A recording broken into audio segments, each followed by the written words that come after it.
ನಾನು ಇಲ್ದಿದ್ದ ಅವಾಗ ಜಾತ್ರೆಗಳಲ್ಲಿ ಸಪ್ಲಂ ಜಾತ್ರೆ ನಾ ಕಮಿಟಿ ಮಾಡಿಸಿದ್ದೆ ಹೋದ ವರ್ಷ ಚಿನ್ನ ಕೊಟ್ಟು.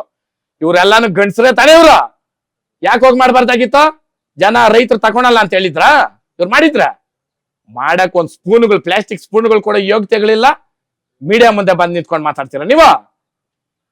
ಇದೇ ಫಸ್ಟ್ ಅಂಡ್ ಲಾಸ್ಟ್ ವಾರ್ನಿಂಗ್ ಅನ್ನ ತಿಳ್ಕೊಳ್ರಿ, ಇಲ್ಲ ನಿಮ್ಗೆ ಇಷ್ಟ ಬಂದಂಗ್ ನೀವ್ ಹಾಕೊಳ್ರಿ.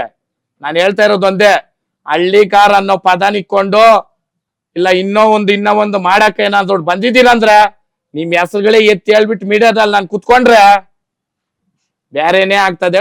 ಹುಷಾರ್. ನಾನು ಹೇಳ್ತಾ ಇರೋದು ಯಾರ್ಕಂತ ಅರ್ಥ ಆಗಿರ್ಬೇಕು. ದಯವಿಟ್ಟು ಅಭಿಮಾನಿಗಳಿರ್ಬೋದು, ನಾನು ಪ್ರೋತ್ಸಾಹಿಸ್ತಕ್ಕಂಥವ್ರು, ನನ್ನ ಅಣ್ಣ ತಮ್ಮಂದ್ರು, ಅಕ್ಕ ತಂಗಿರ, ಅಮ್ಮ ಅಪ್ಪ, ಪ್ರತಿಯೊಬ್ಬರಿಗೂ ಕೈ ಎತ್ತು ಮುಗ್ತೀನಿ. ನಿಮ್ಮ ಆಶೀರ್ವಾದ ನನಗ್ ಬೇಕು. ನಾನು ಯಾವತ್ತು ನಿಮ್ ಜೊತೆ ಇರೋನು. ಯಾರೋ ಮನ್ಸು ಕಲ್ಮಶ ಇರ್ತದ, ಅವ್ರ ಬಾಯಲ್ಲಿ ಬರೋ ಮಾತುಗಳು ಹಂಗಿರ್ತದೆ. ಹೌದಾ? ನಾನು ಬಳಸ್ಬೋದು ಪದಗಳು, ಇದು ಒಂದ್ ವೇದಿಕೆ ಅಂತ ಅನ್ಬಿಟ್ಟು. ಹೌದಣ್ಣ? ನಿಮ್ಮ ಮಟ್ಟಕ್ಕೆ ನಾನು ಇಳಿಯಲ್ಲ, ನಿಮ್ಮ ಮಟ್ಟಕ್ಕೆ ನಾನು ಇಳಿಯಲ್ಲ. ನಿಮ್ಮ ಮನೇನಾಗು ನಮ್ಮ ಅಕ್ಕ ತಂಗಿರವ್ರೆ, ನಮ್ಮ ಅಣ್ಣ ತಮ್ಮಂದ್ರವ್ರೆ ಅಂತ ತಿಳ್ಕೊಂಡವ್ರು ನಾನು. ಬೇಡ, ಸಾಕು. ನಿಮ್ಮ ಯೋಗ್ಯತೆಗಳು, ನಿಮ್ ಇದು ಏನು ಅನ್ನೋದೆಲ್ಲ ಗೊತ್ತು, ಎಲ್ರಿಗೂ ಗೊತ್ತು. ನೀವ್ಯಾರು, ನೀವೇನು ಅಂತ ನಮ್ ದನ ಕಟ್ಟಿರೋಕ್ಕಂತೂ ಎಕ್ಸ್ಪೆಷಲಿ ಇನ್ನ ಚೆನ್ನಾಗ್ ಗೊತ್ತು. ನೀವ್ ಯಾರೋ, ನೀವೇನೇನು ಅನ್ನೋದು ಸಾಕು. ನಿಮ್ಮ ಆಟಗಳು, ನಿಮ್ ಇದುಗಳು ಮಾಡ್ಕೊಳ್ರಿ ನಿಮ್ಗೆ ಇಷ್ಟ ಬಂದಂಗೆ.